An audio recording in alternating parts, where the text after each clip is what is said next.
Let's get right into it. Number 6. The little blue pills that built an empire. East Germany handed out oral Turinabol to thousands of athletes, often without their knowledge, telling them they were vitamins. These weren't vitamins. They were anabolic steroids, powerful enough to transform the entire nation's athletic performance. The systematic program started in 1974 under State Plan Theme 1425. Girls as young as 12 received these drugs as part of their training regimen. The results were staggering. At the 1976 Montreal Olympics, East Germany won 40 gold medals, with the women's swim team alone capturing 11 of 13 events. American swimmers described their East German opponents as machines. They weren't wrong. Athletes received oral steroids until competition, then switched to testosterone injections because those were undetectable at the time. The drugs worked exactly as designed, building massive amounts of muscle and speeding recovery. But the cost was brutal. Women grew excessive body hair, their voices dropped, and many became infertile or gave birth to babies with birth defects. Years later, female athletes experienced health problems, including breast cancer, bone deformation, and vascular disease. Some women's bodies changed so much from the male hormones that they eventually transitioned. The entire system only came to light after the Berlin Wall fell in 1989. Number 5. Designer steroids that fooled everyone. In 2003, an anonymous coach mailed a syringe to anti-doping authorities. Inside was something they'd never seen before. The substance was THG, a designer anabolic steroid created specifically to avoid detection in drug tests. Victor Conte's Bay Area Laboratory Cooperative distributed the drug to elite athletes. The Balco scandal exposed a sophisticated operation. Athletes received two products: the Clear, a liquid steroid taken under the tongue, and the Cream, a topical steroid applied to skin. The combination was genius. The Cream delivered testosterone without spiking levels enough to trigger positive test results. Professional athletes suddenly breaking records had a secret chemical edge that testers couldn't find. When investigators raided trainer Greg Anderson's home, they found steroids, $60,000 in cash, names lists, and dosage plans. The client list read like a who's who of American sports. Track stars Marion Jones and Tim Montgomery, baseball's Barry Bonds and Jason Giambi, NFL players from the Oakland Raiders. Once UCLA scientists developed a test for THG, they found 20 positive samples out of 550 they tested. These weren't people taking steroids recreationally. These were calculated chemical programs designed to build superhuman performance while staying invisible.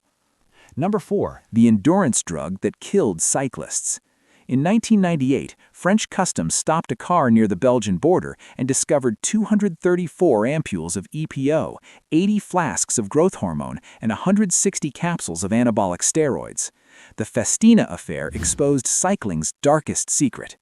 EPO boosts your red blood cell count, which means your blood carries more oxygen. For endurance athletes, this is liquid gold. Some experts suggested EPO and blood transfusions improved performance by 15%. That's the difference between winning and finishing in the middle of the pack. When researchers tested samples from the 1998 Tour de France years later, they found 35 out of 38 riders tested for EPO. That's 92% of the peloton. But EPO came with a deadly price. The drug was suspected in nearly 20 deaths over 4 years among European cyclists. When you artificially boost red blood cells, your blood becomes thicker. Thick blood means clots. Clots means strokes and heart attacks. Some cyclists set alarms to wake up in the middle of the night and exercise just to keep their blood moving. The entire 1998 Tour de France nearly collapsed. Police raided team hotels, riders protested, and the race shrank from 189 cyclists to fewer than 100. 4 Spanish teams and 1 Italian team quit in protest. The scandal created the World Anti-Doping Agency. Number 3. The drug that powered Nazi Germany's lightning war. In 1938, a methamphetamine drug called Pervitin hit the German civilian market and quickly became endemic among the population. You could buy it without a prescription at any pharmacy. Some companies even sold chocolates spiked with methamphetamine. But the military saw its real potential. Dr. Otto Ranke tested Pervitin on medical officers and concluded it would be excellent for rousing weary troops. Between April and June 1940, about 35 million Pervitin tablets were distributed to 3 million German soldiers, seamen, and pilots. The drug suppressed feelings of tiredness, hunger, anxiety, and stress. Soldiers could march and fight for days without sleep. Wehrmacht troops marched and fought for 10 consecutive days, trapping the British Army at Dunkirk. The drug's effects lasted up to 11 hours depending on the dose.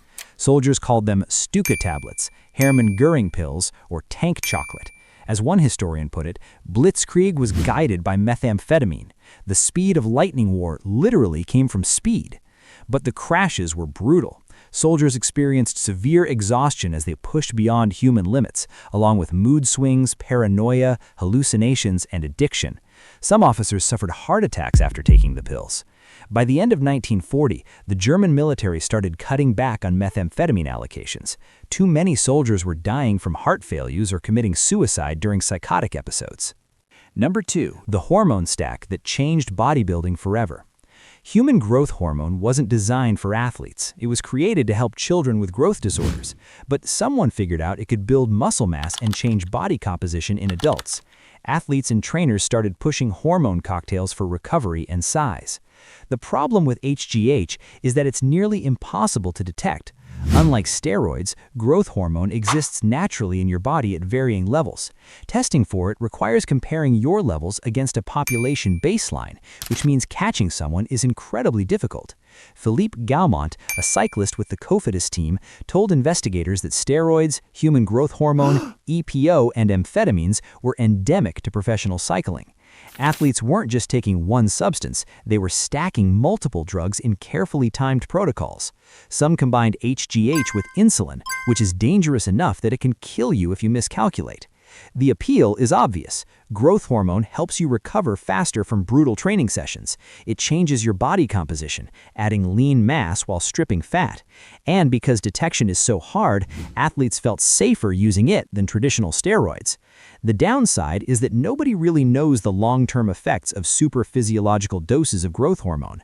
You're essentially running a medical experiment on yourself. Number 1. Transfusions that turned endurance athletes into machines.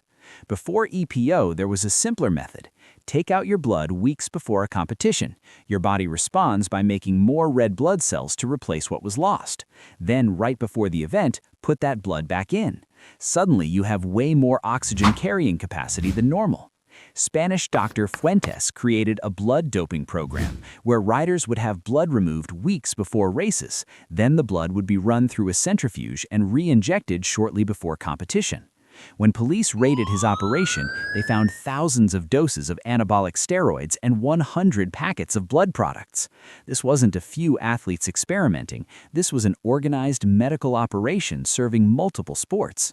The advantage of blood doping over EPO is that it's even harder to detect.